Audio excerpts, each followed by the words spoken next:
Ça va te marquer. La toute première parole prononcée par un être humain dans l'histoire de l'humanité entière, c'est quelque chose que toi-même tu dis plusieurs fois par jour.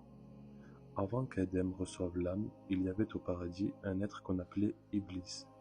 Contrairement à ce que beaucoup pensent, Iblis n'était pas un ange, c'était un djinn. Allah a créé trois types de créatures, les humains à partir de terre et d'eau, les djinns à partir de feu sans fumée, et les anges à partir de lumière. Le prophète sallallahu alayhi wa sallam l'a dit dans un hadith authentique rapporté par Muslim. Ce jour-là, Iblis a vu le corps inerte d'Adam au paradis.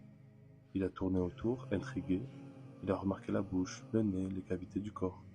Et il s'est dit, tu as été créé pour quelque chose d'éminent, pour quelque chose d'important. Puis Allah a insufflé l'âme dans ce corps, et à cet instant précis, Adam est devenu vivant, mais pas comme nous, pas bébé. Dès le premier instant, il était adulte, debout, complet et vivant. Allah le dit dans le Coran, surat Al-Hijr, verset 29. Et la toute première chose qu'Adam a faite en prenant vie, c'est éternuer.